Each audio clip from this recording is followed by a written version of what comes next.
তো welcome back to my channel Dolly Karmakar blog. তো তোমরা সবাই কেমন আছো? আশা করি সবাই ভালোই আছো।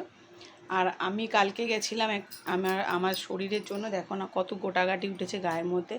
এই যে এখানে কত, মানে এখানে একটা গোটা উঠেছে, তারপরে এই হাতে উঠেছে, দেখাচ্ছি দাঁড়াও, এই যে হাতে উঠেছে। তো এইসব গায়ের মধ্যে অনেকগুলো গোটাগাটি উঠেছে ভর্তি হয়ে। তো ওই জন্যে ডাক্তার দেখাতে গেছিলাম। তো এখন সেটাই, এই যে এখানেও আবার আছে, যে দেখে নাও এখানে কোথায় গেল,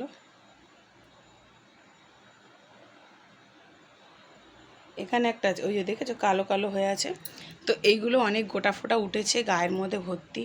তো ওই জন্যই কালকে ট্রফিকলে গেছিলাম ডাক্তার দেখাতে। আর জম্মের বৃষ্টি, কি বলবো বন্ধুরা, এত বৃষ্টি যে কি বলবো, মানে দাঁড়ানোর জায়গা ছিল না, এত বৃষ্টি, প্রচুর বৃষ্টি হচ্ছিল। আর এই বৃষ্টির জ্বালা কোথাও যাওয়া যাচ্ছে না, কি অসুবিধা। কালকে ডাক্তার দেখাতেই হলো, কারণ কি আগে একবার একটা ডাক্তারকে দেখিয়েছিলাম, সে বলেছে বায়োপসি করতে হবে। এবার জানি না কি হয়েছে, পেটেও আছে অনেকগুলো। সব জায়গায় তো দেখানো যায় না, যেটা দেখানো যায় সেটা তোমাদের দেখিয়ে দিলাম। তো আর কী বলে ওটা, আর হচ্ছে কালকে গেছিলাম ট্রফি করে, আমার বর বললো চলো চলো চলো। তো ওইখানে গেলাম, গিয়ে ওখানে দেখানোর পর ওরা বলল মলম দিয়েছে, ওষুধ দিয়েছে, 15 দিন পর আবার যেতে বলেছে। তো কি করব জানি না, এখন ওটাই ওষুধটা নিয়ে আসুক। তোমাদের দাদা ভাই একটু পয়সার অসুবিধার জন্য আনতে পারেনি, তো পরে আনবে বলল। তো কালকে ডাক্তার দেখাতে গেছিলাম, এসে তারপরে মা রান্না ঠান্না করে রেখেছিল, তাই কালকে আর ভিডিও দিতে পারিনি কি কি রান্না করেছি। তো আজকে তোমাদের দেখাবো কি কি রান্না করেছি আর কি কি মানে করছি কিছুটা, আর হয়েছে কিছুটা। তো তোমাদের দেখিয়ে দেবো কি কি রান্না করছি। রান্নাটা কমপ্লিট হয়ে যাক তারপরে, ঠিক আছে? তা তোমাদের দেখিয়ে দেবো, তোমরা অবশ্যই আমার ভিডিওটা স্কিপ না করে একটু দেখো কষ্ট করে। আর ভালো লাগলে একটা সাবস্ক্রাইব করে দেবে, একটা লাইক করে দিও, ঠিক আছে? আর কমেন্ট তো আছেই, তোমরা ভালো মন্দ যা কমেন্ট করবে, ঠিক আছে? এটার জন্যই তো আমরা ভিডিওটা করি বন্ধুরা।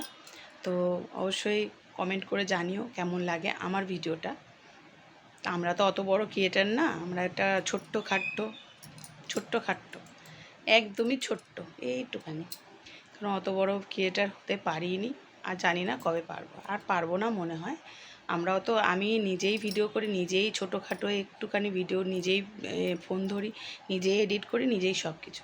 কেউ আমার হেল্প করে দেয় না, কেউ করেও না, ঠিক আছে? তাই এগোবো কী করে, আমি একা একাই সব কিছু করি। তো ঠিক আছে, তো চলো টাটা বাই বাই। আমার রান্না হয়ে যাক, তারপর তোমাদেরকে শেয়ার করবো, ঠিক আছে? চলো টাটা। এই যে এখানে কচুর শাক নিয়ে এসে আজকে কচুর শাক রান্না হবে। তো মা কেটে রেখেছিল, এই যে এখন এটা সেদ্ধ করবো, কচুর শাকটা রান্না করবো বন্ধুরা। চিংড়ি মাছ, ইলিশ মাছের মাথা হলে ভালো হতো, কিন্তু ইলিশ মাছের মাথা নেই, তাই চিংড়ি মাছ দিয়েই করবো। তা হয়ে গেলে তোমাদের দেখাবো, ঠিক আছে? চলো তাড়াতাড়ি সেদ্ধ করে নিই। এখানে ভাত হয়ে গেছে, যে মাছ এনেছে রুই মাছ, এখন ধুয়ে রেখেছি, এখন এটাকেই রান্না করব। দেখো রুই মাছ এনেছে, এটাই এখন রান্না করব, মাছের ঝোল। এখানে দেখো দোকানের মশলা ভেজে নিচ্ছি, দোকানের মশলা, লঙ্কা। আর এখানে কচুর শাক সেদ্ধ হচ্ছে, কচুর শাক সেদ্ধ করছি। আর এখানে মশলার লঙ্কাটা আর কি, দোকানের লঙ্কাটা ভেজে নিচ্ছি, আলু চপে দেয়। তারপরে দেখে নাও দুপুরবেলা কী কী রান্না করলাম। এখানে হচ্ছে চিংড়ি মাছ দিয়ে, ছোলা দিয়ে কচুর শাক করেছি। আর এখানে হচ্ছে পটল দিয়ে, চিংড়ি মাছ দিয়ে, আলু দিয়ে, পেঁপে দিয়ে, কুমড়ো দিয়ে তরকারি করেছি। এটা মুসুরির ডাল করেছি, দেখে নাও আবার করে দেখিয়ে দিলাম। আর এখানে কচুর শাক, আর এখানে গরম গরম মাছের ঝোল, রুই মাছের ঝোল। আর হচ্ছে এখানে গরম গরম ভাত হয়ে গেছে দেখো দুপুরবেলা। তো এটাই আজকে আমাদের মেনু হয়েছে, দুপুরবেলার মেনু। তো ভালো লাগলে একটা লাইক কমেন্ট শেয়ার করে দিও। এই যে গরম ভাত এক হাঁড়ি হয়ে গেছে। তারপরে দেখে নাও, আবার করে দেখিয়ে দিচ্ছি দুপুরবেলা কী কী মেনু করেছি। তো দেখানো হয়ে গেলে তারপর তুমি দেখো। আবার আমাদের পুচুটা কি দুষ্টু হয়েছে, তোমাকে কি বলবো, খালি আদর খাবে, খালি আদর খাবে, খালি আদরই খেতে ভালোবাসে, খুব ভালোবাসে আমাদেরকে। আর এই ছোট্ট পুচকি ছিল, এখন একটু বড় হয়েছে, বুদ্ধি জ্ঞান বেড়েছে বন্ধুরা। আর মানে খুবই ভালো লাগে এখন আমাদের ছাড়া ও কিচ্ছু চেনে না, মানে এত।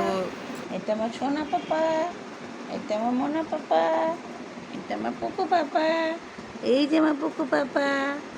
এটা কে? এটা পুঙ্কু পাপা, এটা পুপু পাকা, এটা পুপু পাপা, এটা শঙ্কা, এটা মঙ্কা, এটা টঙ্কা।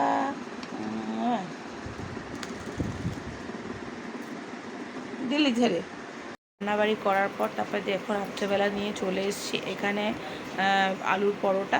তো এখানে দেখেন এখানে যে আলুর পরোটা আলু সিদ্ধ করে মেখে নিয়েছি মশলা দিয়ে। তারপরে দেখো এখানে আলুর দম করার জন্য আবার একটু আলু কেটে নিয়েছি, সেদ্ধ করেও নিয়েছি। তো এখানে আলুর দম করবো নিরামিষ। তো এখন আমার ছেলের আবদার, এটা তো রাখতেই হবে।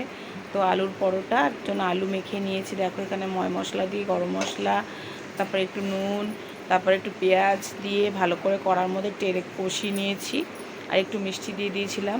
দেওয়ার পর দেখো আর এখানে মা একদম জোরদার লেগে পড়েছে। আর ওই দেখো পুচু আবার আমাদের ঘাড়ে, মানে আমার মায়ের ঘাড়ে বসে পড়েছে। আর এখানে মা জোর কদমে একদম ময়দা মাখতে শুরু করে দিয়েছে। আর আমি এখানে দেখো আলুর দম করার জন্য তেল নিয়ে নিয়েছি, তার মধ্যে একটু সাদা জিরে তেজপাতা দিয়ে দিয়েছি। তারপর দেখো আলুগুলো ছেড়ে দেবো। তারপর আলুগুলো ছেড়ে দেওয়ার পর ভালো করে কষিয়ে নুন হলুদ মিষ্টি দিয়ে লঙ্কার গুঁড়ো দিয়ে জিরের গুঁড়ো দিয়ে তারপর এখানে আলুর দম দেখো রেডি, একদম রেডি হয়ে গেছে। একটুখানি সসও দিয়ে দিয়েছিলাম। আর নামানোর সময় একটু ঘি আর গুঁড়ো মশলা, মানে ভাজা মশলা জিরে ধনে গুঁড়ো করে রেখেছিলাম ভেজে, তো সেটাই দিয়েছি নামানোর সময়। তো তোমাদের কেমন লেগেছে অবশ্যই কিন্তু কমেন্ট করে বললো আমার আলুর দম আর ওই আলুর পরোটা। তো দেখো এখানে হচ্ছে আলুর পরোটা খুব মোটা মোটা ভারী ভারী হয়েছে, খেতেও কিন্তু খুব সফট হয়েছে, খুব নরম হয়েছে বন্ধুরা। তোমরা দেখলে বুঝতে পারছো কিনা জানি না, আমাদের খাওয়ার সময় কিন্তু খুব ভালো লেগেছে সবার, আর খুব টেস্টিও লেগেছে। দেখো এই যেখানে আমাদের মেনু, এখানে হচ্ছে দুপুরবেলা চিংড়ি মাছের তরকারি, আর এখানে হচ্ছে নিরামিষ আলুর দম করেছিলাম, আর এদিকে হচ্ছে পরোটা। ছেলের আবদার তো রাখতেই হবে। তো চলো আমরা খেয়ে নিই ততক্ষণ। আর গুড নাইট সবাইকে বললাম। তো